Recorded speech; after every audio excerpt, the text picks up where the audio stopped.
Based on the true story of some young hackers in West Germany who got ensnared in a world of organised crime and international espionage during the dying days of the Cold War, this is the movie 23. Hack.history. Total spoilers ahead for the movie 23 if you haven't already seen it. I'll be honest, I had some mixed feelings when I decided to make a video about this movie. It isn't just that the movie is based on real events, but that the movie is based on real events that involve the real person the main character is based on dying in really tragic circumstances. So while I am discussing the movie here, and to dwell too much on the real events would be a disservice to the topic, which really deserves its own video, I feel like we need a high-level overview of the facts that aren't disputed.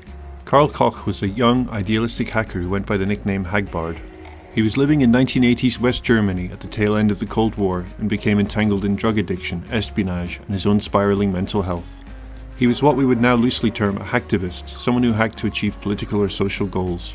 Although he had his own political reasons for hacking, it is also worth noting that he and his hacker compatriots also received financial compensation from their Soviet handlers. From what I can piece together of the timeline, Karl worked with the KGB and Soviet intermediaries from around 1985 through to early 1989.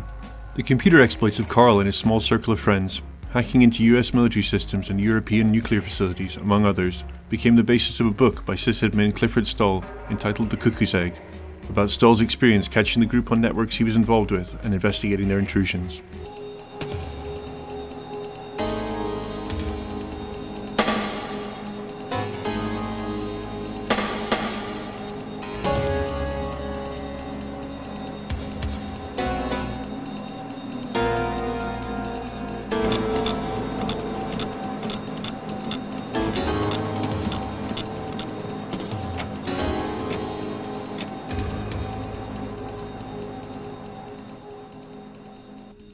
I woke up that morning to find 80 feet of printout next to my computer. This hacker hadn't just broken in, he'd become super user. Super user. So if you want to know more about Cliff's side of the story, I am linking a PBS Nova documentary series episode in which Stoll reenacts the events that led him to write his book. The episode is called The KGB, the Computer and Me. Back to Karl Koch though, and this movie that seeks to tell the story of his life and death. The movie 23 really feels like it takes place in the 80s, and not some idealised technicolor parody of that decade. 80s geopolitical turmoil is a steady drumbeat in the background of this movie, reminding us of the really turbulent times that shaped Karl's worldviews. The notion that a nuclear war could break out at any moment for reasons that nobody would ever fully understand is something that comes across here. Das sind Flugzeuge. Ist dir schlecht? Die bombardieren die Städte. Das sind die Winterreifen. Die brummen halt ein bisschen. Sollen wir anhalten? Zu spät, sie kommen. Wer kommt? Was ist denn los? Hey! Scheiße! Wie spinnst du? In many ways, this movie is more about the hacker than hacking. That isn't a criticism, and since there has been an attempt to keep things realistic, watching guys snorting cocaine and furiously typing on a Commodore probably wouldn't make for engaging viewing for most people. The main characters themselves feel real, and the story at least feels like it isn't overly sensationalized. It is also interesting to see a movie about hackers that really doesn't attempt to dramatize the act of hacking for viewers, with video game-like graphics or strange, fake user interfaces. Hier trafen sich Computerfreaks aus ganz Deutschland. Die Typen sahen ganz harmlos aus, aber einige von ihnen waren erstaunlich einfallsreich. Ein bisschen, als ob man zu Weihnachten einen Chemiebaukasten bekommt und dann anfängt, Bomben zu bauen. Skarabäus hatte die Anzeigentafel am Frankfurter Flughafen unter seine Kontrolle gebracht. Conan das Stromnetz in Luxemburg. Kugelfisch hatte eine illegale Mailbox im Kernforschungszentrum in Genf aufgezogen. Und dann war da noch David aus Hannover. Sein Pseudonym war Goliath. There's a really heavy focus on Karl's obsession with the Illuminatus trilogy, Discordianism and the number 23 throughout this film.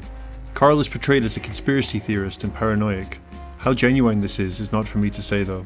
Certainly as the plot progresses and Karl becomes more and more reliant on cocaine and amphetamines, he falls deeper into his delusion and fear grips him. Noch Licht. Das ist eine Spedition. Da arbeitet sonst nie jemand um die Zeit.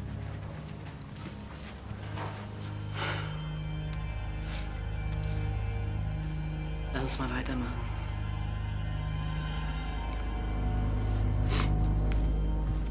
This movie, and in particular the characters, are absolutely drenched in paranoia. As the story of Karl's life plays out in the movie, you can really see a whole grab bag of potential hacker downfalls taking shape around him and his circle of friends. Hacking with people you know in real life who know everything about your actual identity. Getting involved in hacking systems that are national security risks for your government or allies of your government. Discussing illegal acts with reporters on camera, making boastful claims to the media. Making deals with ambitious, tech-ignorant journalists. Hacking for money to fund a drug habit, and winding up owing large sums of money to people you are involved in illegalities with. This isn't a judgment on Karl, by the way, just observations based on the various stories of the rise and fall of other prominent hackers over the years. Karl was described in the German media as the KGB hacker or as part of a KGB spy ring. The character based on him in 23 realizes at some point that he has crossed over from the realm of hacktivism into espionage by contract. In this regard, Karl comes across as very sympathetic, an idealist who is taken advantage of by many around him, in particular drug dealers, the KGB and unscrupulous journalists. Wo geht ihr jetzt rein, Hagbard? Wir sind jetzt über die Datex-Leitung bis an die Pforte des Rechners gekommen. Jetzt fordert er mich auf, einzuloggen. Dafür braucht man ein Passwort?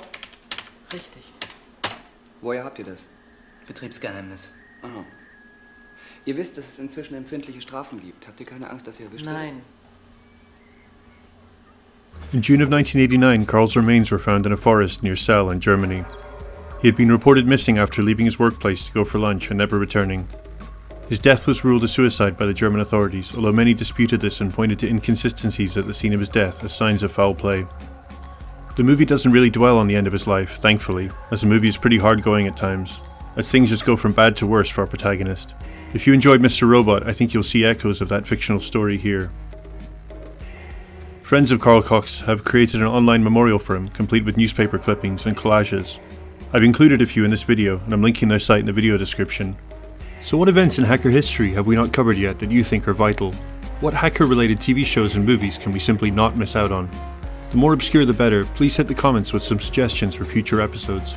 Also consider following us over on Twitter at realhackhistory. And if you want to help this channel grow, simply share the content with people you think might be interested. That's it. Thanks for watching, and please subscribe so you can keep an eye out for future episodes.